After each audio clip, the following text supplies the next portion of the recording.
Bom, pessoal, boa noite oficialmente. Sejam bem-vindos à nossa primeira live de aquecimento para o Clube do Livro, pelo menos 5 páginas, tá? Quero adiantar que ao longo da semana a gente ainda vai se encontrar 3 vezes. Amanhã não tem live, tá? Amanhã eu vou contar para vocês aqui no feed mais um livro que vai compor a curadoria aí do nosso Clube do Livro. E amanhã não tem live, mas a gente se encontra na quarta, na quinta, com conteúdo, e na sexta para eu explicar para vocês tudo que é necessário saber para o Clube do Livro, tá? Seguinte, eu preparei uma live pra gente hoje, muito sincera. Eu sempre preparo, mas eu gosto de exaltar que ela é muito sincera, tá? E por mais que seja um clube do livro, por mais que a gente vai gerar repertórios diferentes para contextos diferentes, por mais que a ideia seja se desafiar um pouco na leitura, né? Ler coisas que talvez a gente não tá tão habituado e tudo mais, é pensando na psicologia também, por isso que eu quis fazer essa live de hoje. Eu quero que a gente comece pensando que a gente vai destrinchar o que eu tô chamando lá no título da live de autoeficácia, tá? Eu quero que a gente entenda todo o percurso até a autoeficácia para entender o porquê que a leitura teria uma responsabilidade grande na construção dessa autoeficácia. Então vamos lá. Primeira coisa, gravem essa palavra, autoeficácia. Segura ela aí e vamos entender o percurso todo. É o seguinte, falei para vocês que a ideia do Clube do Livro, por mais que seja aumentar um repertório cultural de contexto, se desafiar em leitura, se engajar, né, no hábito de ler, ele também tem um pensamento aí com a minha história de vida, com tudo que eu já vivi com livros, com literatura e por isso o projeto, mas não tem como separar isso da Carol psicóloga.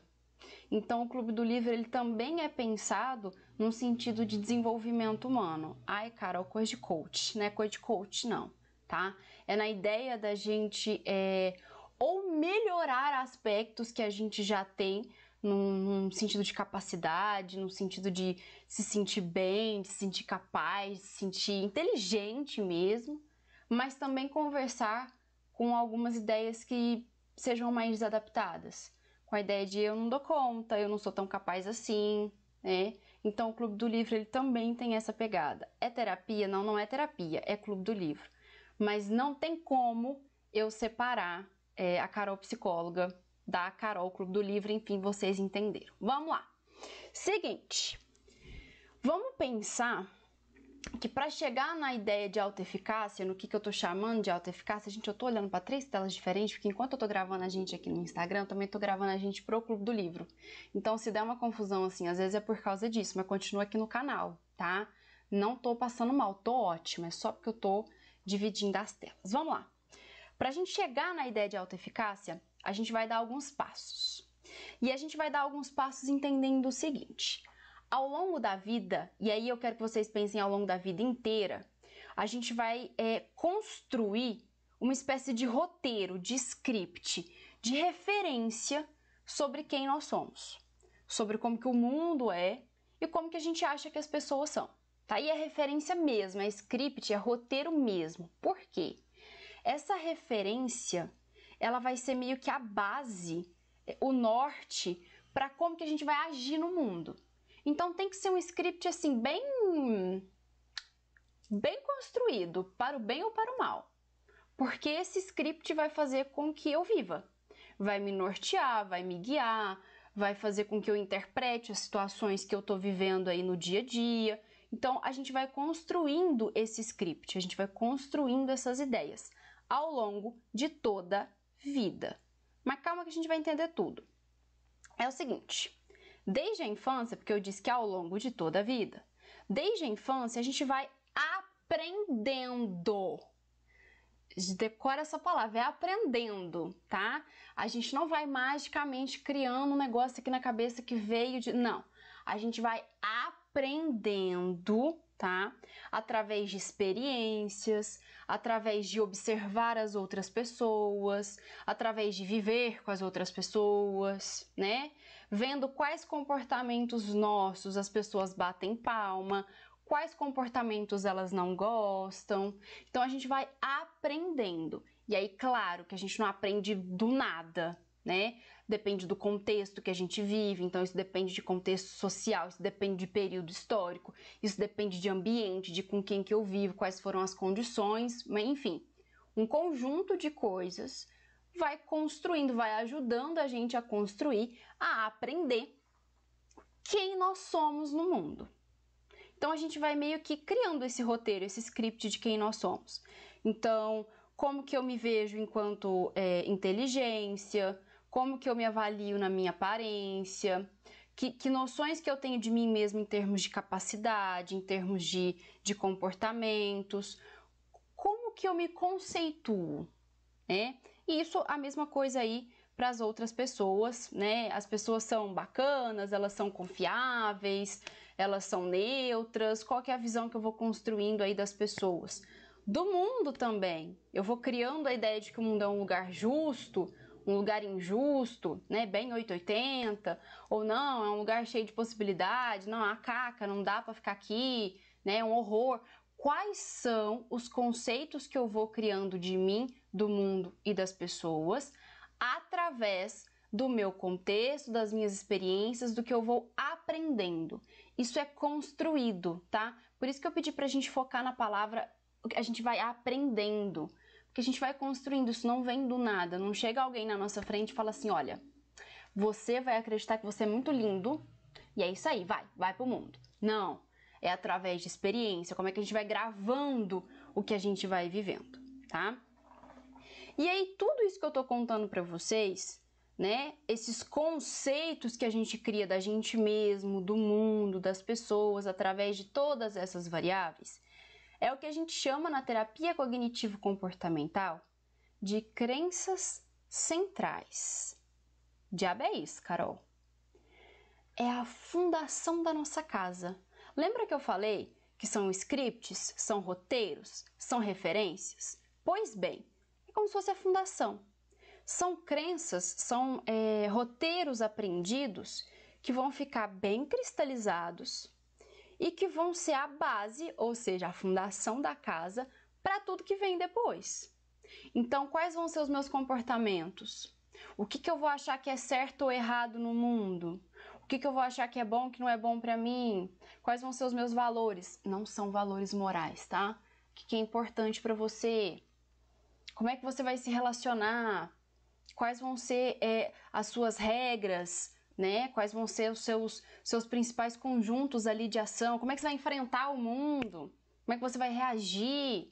A base, a fundação, as crenças centrais são os scripts, os conceitos, os roteiros que vão servir de base, fundação da casa, para tudo que a gente vai construir. Então, o que eu vou viver, a maneira como eu vou interpretar o que eu vivo, a maneira como eu vou me relacionar com as pessoas, comigo mesma, vem dessas crenças centrais que eu construí, que foram aprendidas ao longo da vida. Gente, por favor, lembra, peraí, um minuto. Lembra que eu tô falando que essas crenças, elas não são construídas do nada, elas dependem de muitas variáveis, né? E aí, assim, nem sempre a gente vai construir crenças que são adaptadas, tá? E aí isso é para todos nós. É comum que a gente tenha várias crenças que são adaptadas, várias crenças que não são. O que eu tô chamando de crenças adaptadas ou não adaptadas? Vou dar um exemplo para vocês. Eu, Carol, sou psicóloga, certo? Se eu falar assim, gente, eu não tenho capacidade para construir uma ponte, essa não é uma ideia que eu tenho de mim mesma que seja super desadaptada, porque eu realmente não sei construir ponte, né? Não sei. Mas, se eu, Carol, psicóloga, tenho a ideia de que eu não sou capaz de nada, não é de construir uma ponte, não sou capaz de nada. Eu tenho a sensação que eu não sou suficiente, que eu não sou capaz, que não tem nada que eu consiga fazer, eu, Carol, construir essa fundação, essa ideia geral, aí é uma crença desadaptada. Por quê? Porque ela não condiz com a realidade. Eu realmente não sou capaz de construir uma ponte, mas eu sou capaz de fazer outras coisas, tá? Eu não sou amada por todas as pessoas da face da Terra, não teria nem como, eu sou muito chata, mas algumas pessoas me amam. Agora, se eu tiver a ideia de que ninguém me ama, isso pode ser uma crença central, uma fundação da minha casa que está desadaptada, porque eu sempre vou viver, vou interpretar as situações como se de fato ninguém me amasse, tá? Tô soltando aqui só alguns exemplos para a gente entender que vão existir conceitos, né? A fundação da casa adaptada ou não. Isso, gente, para todo mundo. Eu tenho as minhas que são desadaptadas, tenho as que são adaptadas, e as que são desadaptadas e são muito, que geram um sofrimento expressivo, que geram problemas disfuncionais aí na nossa vida, aí é para terapia, tá? Não é para o nosso papo aqui do Clube do Livro. Mas se a gente tem crenças que não são tão adaptadas e que a gente consegue flexibilizar, né, com ações, com experimentos, experiências diferentes da vida, beleza, a gente vai conversar aqui, inclusive, sobre essas ideias falando de autoeficácia. Mas, como psicóloga, fica o recado, né, que em alguns casos as nossas crenças elas são tão desadaptadas, elas são tão não condizentes com a realidade, e aí por favor, né, quando eu falo não condizentes com a realidade, volte 2 casas e lembre do que eu disse sobre capacidade, sobre amor, que geram muito prejuízo. Beleza, deixa eu seguir aqui o meu roteiro que eu não quero perder o fio da meada pra nada nessa live de hoje. É o seguinte, contei pra vocês, né, de forma muitíssimo resumida, o que seriam crenças centrais, né? E aí, gente, se tiver alguém aqui que não é da psicologia e tá achando esse papo muito parecido com um negocinho que chama autoestima, tá tudo bem, tá? Esses conceitos que a gente vai formando sobre a gente mesmo, que são as crenças centrais, se tornou de forma muito didática no senso comum uma forma de explicar através do nome autoestima, tá? Então, a grosso modo, de forma bem não técnica, o que a gente chama de autoestima seria o que eu acabei de explicar aqui para vocês sobre crenças centrais, tá? Então, é por isso que talvez esteja um pouco parecido.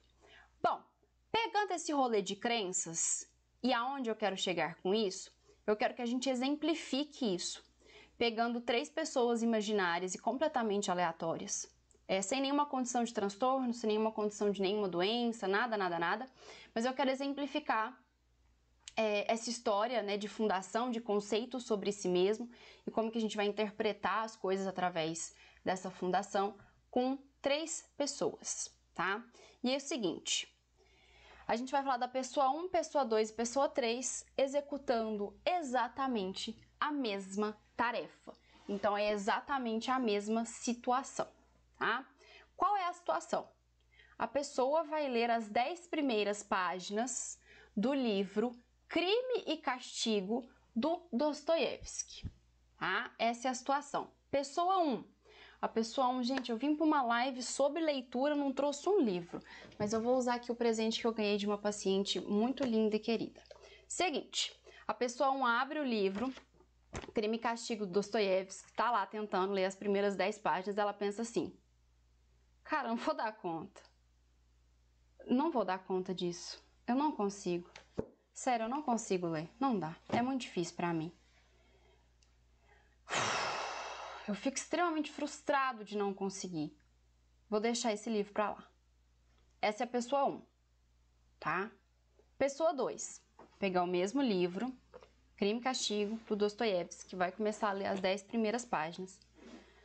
Nossa, cara, eu tô muito cansado. Parecendo difícil, mas acho que eu tô muito cansado. Eu vou fazer o seguinte. Eu vou ler o restante, vou tentar ler mais amanhã. E aí eu dou sequência na leitura, mas eu vou descansar. Aqui, percebam que não tem uma sensação de frustração. Não apareceu um pensamento de incapacidade. Estou cansado, estou reconhecendo que estou cansada. Beleza. Pessoa 3. A mesma situação. 10 primeiras páginas de Crime e Castigo. Cara, finalmente eu tô tendo tempo para ler este clássico. Agora nada me para. E a pessoa continua lendo, vida que segue. Não tem frustração, tem uma sensação ali de bem-estar, de conquista, né? Finalmente estou lendo esse clássico. Seguinte, Quais são as crenças centrais dessas 3 pessoas diferentes? Não sei, não vamos investigar, porque esse nem é o foco, tá? A única crença possível aqui que aparece é da pessoa 1, que a gente vai destrinchar, mas o foco não é esse. O foco é a mesma situação, exatamente a mesma situação. Começar a ler as primeiras 10 páginas de Crime e Castigo do Dostoiévski gerou uma interpretação diferente em 3 pessoas.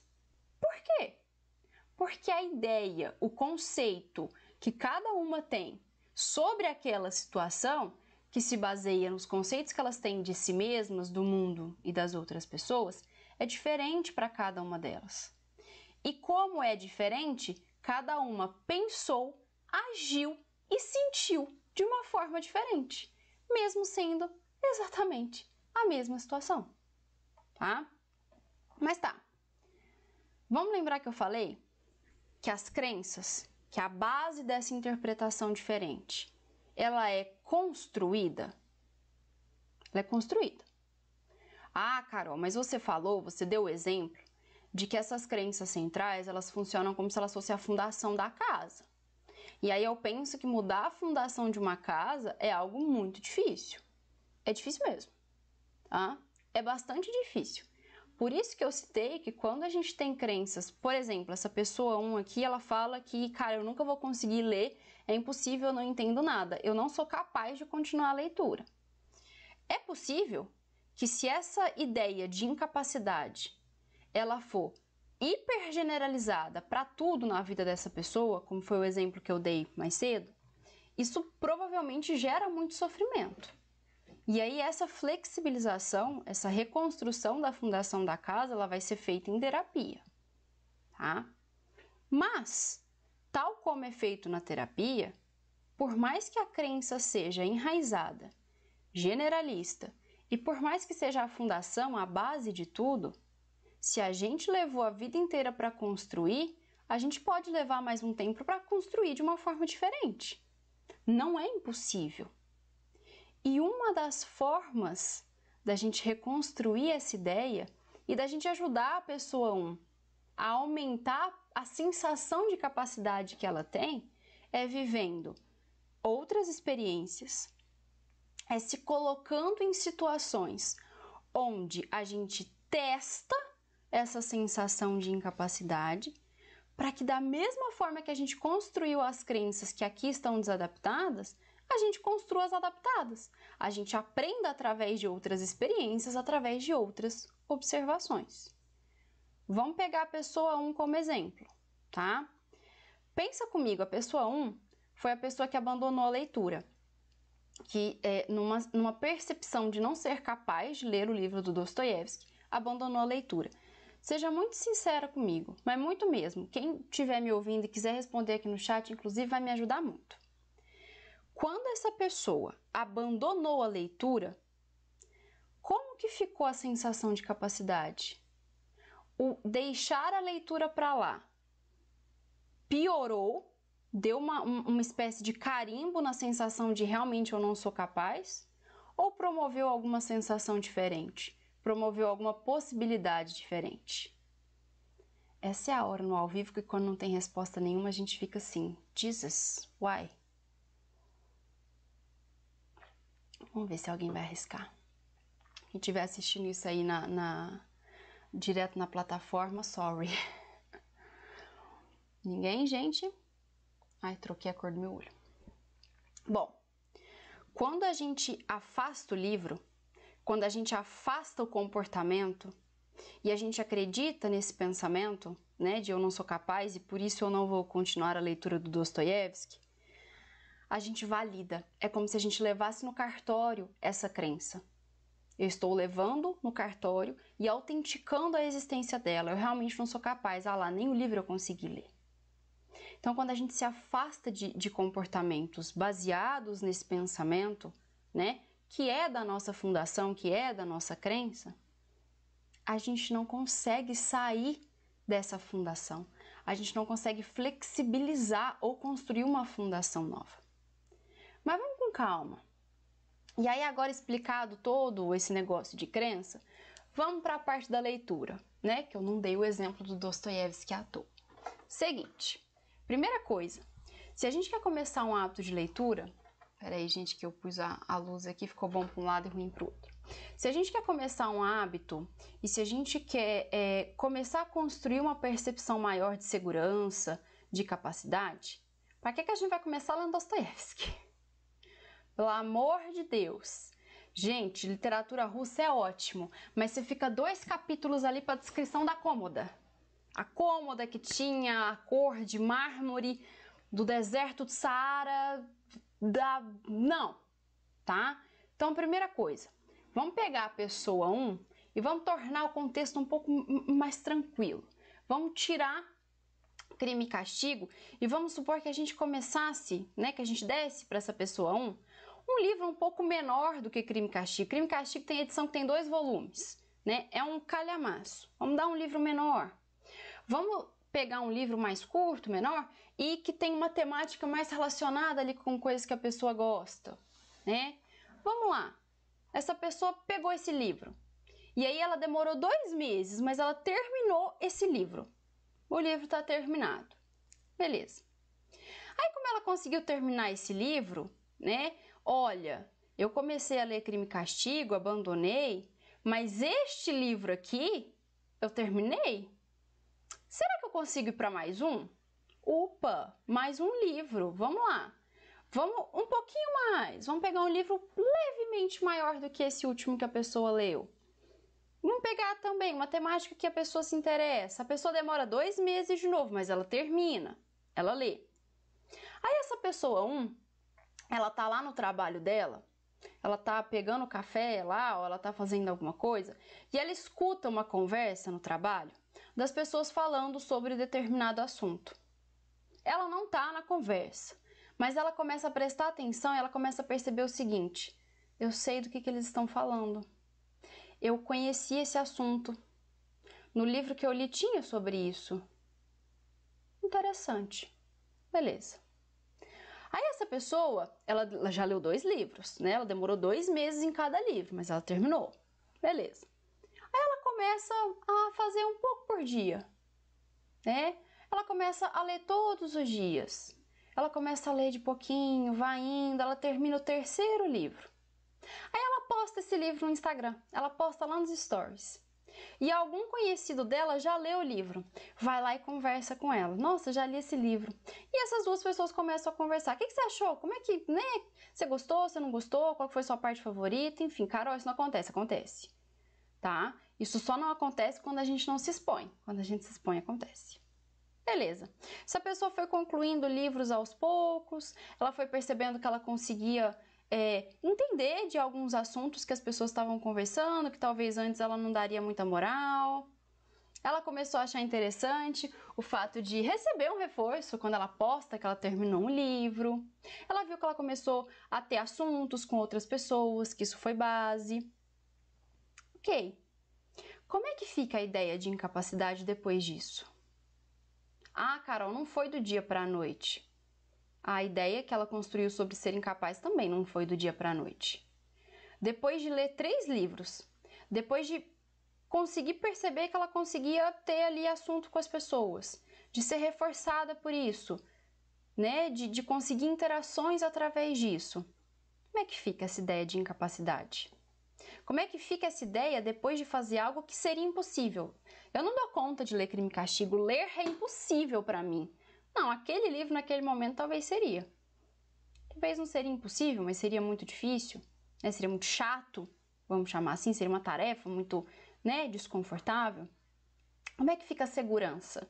Sensação de segurança percebendo que a pessoa 1 começa a ter repertório quando ela ouve outras pessoas conversando. A ideia de incapacidade ela pode não ser zerada, tá? Até porque lembra do exemplo que eu dei no início da live? Eu não sou capaz de construir pontes, mas sou capaz de fazer outras coisas. Mas a prática, ela leva a muitas outras coisas. Essa ideia da leitura dessa pessoa 1 leva ao desafio, porque ela leu um livro mais curto, depois ela foi para outro, Ela também, gente, vai fazendo uma espécie de desbloqueio de fase, Se eu conseguir ler esse, aí eu consigo ler um próximo, é como se eu fosse desbloqueando as fases da leitura, né? Desbloquear leituras difíceis, será que isso fala alguma coisa para a ideia de incapacidade? Seguinte, tudo isso que eu fui falando da pessoa 1, né, através dessas primeiras leituras, ela pode arriscar leituras mais densas, ela pode conversar com outras pessoas, ela não precisa chegar na pessoa e falar assim, oi, eu li um livro, aí eu quero conversar sobre esse livro, tá? Não precisa ser assim, mas ela consegue aumentar repertório. Leitura, e aí aqui eu vou puxar um pouco de sardinha para romances, né, para literatura, sair um pouco daquelas leituras, eu sei que tem muito psicólogo aqui, mas sair daquelas leituras não técnicas, né, mas que a gente lê muito, estilo Walter Rizzo. Eu vi alguém aqui falando daquele, acho que é do Jordan Peterson, das 12 regras, enfim. Quando a gente vai para outros livros, né, quando a gente vai para romances, quando a gente lê autores de outros países, quando a gente lê autores que nem vivos estão mais, quando a gente conhece outros contextos, a gente acaba aumentando a noção que a gente tem de mundo. Olha lá, parte das crenças não são as ideias que a gente cria do mundo? Pô, se eu começo a ter acesso a pessoas de outros continentes, a leituras diferentes, a estilos de falas diferentes, porque a leitura ela traz isso também. Os diálogos eles são muito diferentes. Será que isso não aumenta meu repertório, meu conhecimento de mundo? Será que isso não facilita conversas? Será que de jeito nenhum? Será que isso não te torna, inclusive, uma pessoa que busca, né, de forma mais ativa, conhecer sobre as coisas? Será que isso não combate a incapacidade? Vão respondendo, né? São perguntas retóricas, mas vamos lá.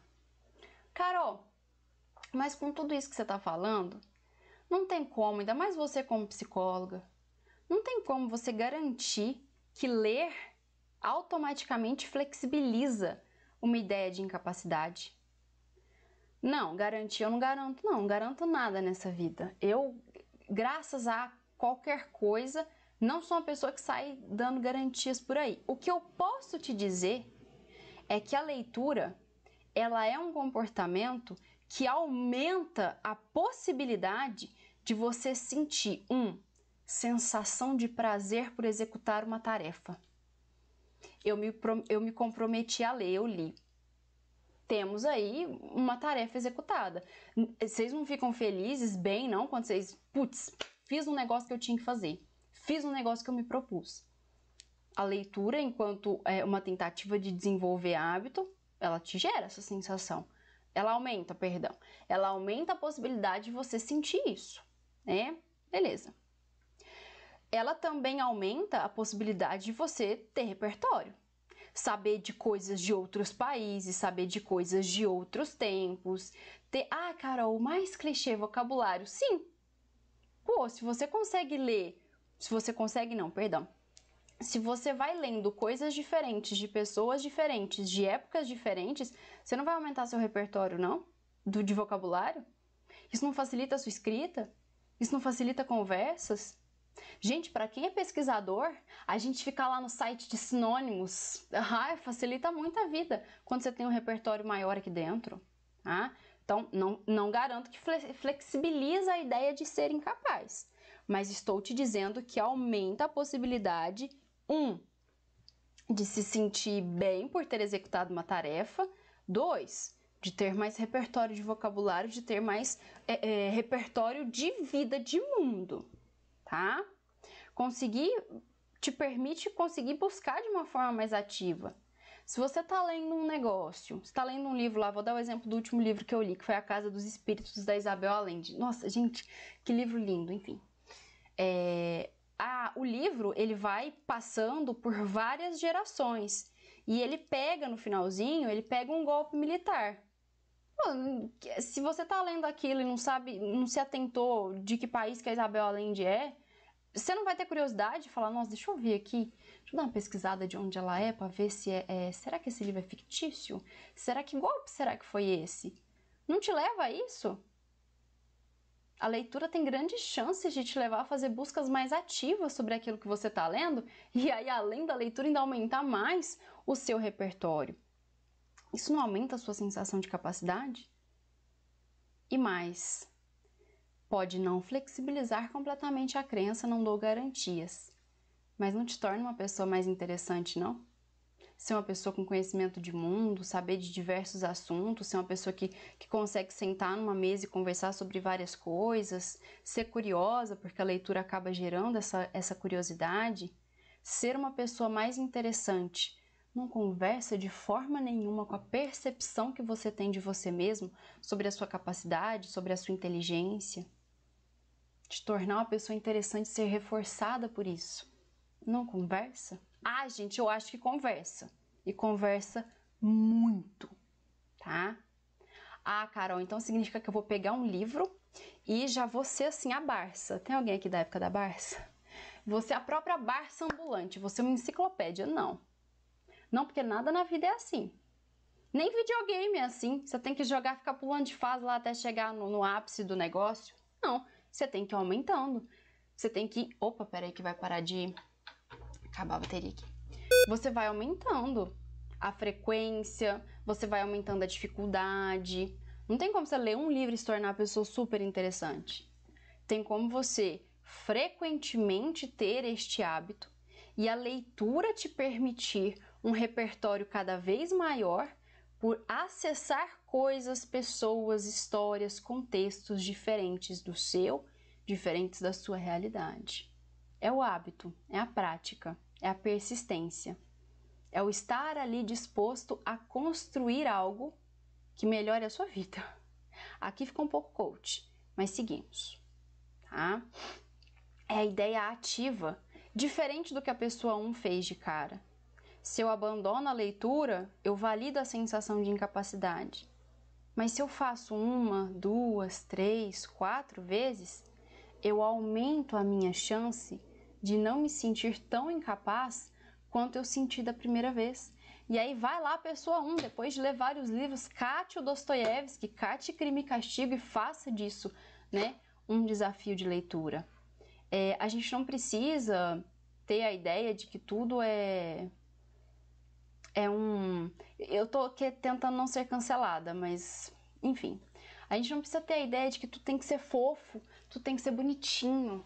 Ai, não li, tá tudo bem. Não, talvez não esteja tudo bem. Talvez a gente precise do desconforto de não vou ler Crime e Castigo agora, mas eu vou ler outras coisas. Eu não vou abandonar e acreditar nesse pensamento imediato de incapacidade, eu vou testar, né? E por isso que eu reforcei tanto aqui na live, né? Se essa sensação de incapacidade for algo que está presente no seu dia a dia em diversos aspectos, que te paralisa, que te gera sofrimento, terapia, né? Tratamento é extremamente necessário. Mas a gente também vai precisar se desafiar dentro do contexto da terapia. Deixa eu me colocar na função de psicóloga. Eu e o paciente, a gente vai criar hierarquias, a gente vai criar ações, a gente vai buscar comportamentos que desafiem a gente, que sensibilizem a gente, para a gente sair dessa ideia de completa incapacidade e entender que essa ideia ela é mais flexível. Eu, Carol, posso conseguir ler Dostoiévski, não conseguir construir uma ponte, mas o fato de ter lido Dostoiévski me coloca em algumas rodinhas de conversa, eu consigo falar mal. Mentira, tá? Gosto de Dostoiévski, mas eu consigo falar, pelo menos falar mal. E a gente pode discordar, né? A leitura pode proporcionar isso, e aí isso não é só a leitura, né? Mas pode proporcionar embates saudáveis, embates bacanas. Bom, sobre crença, sobre autoeficácia, sobre repertório, a live de hoje era isso, mas eu quero criar o hábito de todas essas lives serem encerradas com uma indicação de leitura que tem a ver com o que a gente conversou. E eu vou indicar romances, tá? Não vou indicar... Se você tá aqui para receber indicação de... Não vai ter, vai ser romance. Vai ser literatura. Eu quero indicar pra gente hoje Memórias Póstumas de Brás Cubas, Machado de Assis. Pois é. Para quem não sabe, para quem já leu vai entender, mas para quem não sabe, Memórias Póstumas tem um charme que não é um escritor morto, é um morto escritor. O Brás Cubas já partiu dessa para melhor e começa a contar a história dele. E ele conta a história dele com bastante pesar sobre não ter amado o que ele queria, sobre não ter estudado o que ele queria, sobre não ter trabalhado o que ele queria, sobre não ter se arriscado, sobre não ter feito, sobre ter passado literalmente na vida. E eu achei que combinava muito com o nosso papo de hoje, porque errando, acertando, aprendendo ou não aprendendo, enfim, a gente acaba ganhando muito mais testando, experimentando, fazendo, lendo, do que deixando. A gente acaba construindo memórias e construindo uma vida muito mais valorosa quando a gente não abandona o livro, quando a gente tenta, do que quando a gente abandona. Então, que a gente não repita, né, uma vida como a vida de Brás Cubas. Por isso, eu encerro essa live de hoje com a indicação de Memórias Póstumas de Brás Cubas. E assim encerramos a primeira live de aquecimento para o Clube do Livro, tá? Nesses próximos dias eu vou contar para vocês o restante dos livros que estarão presentes no nosso clube.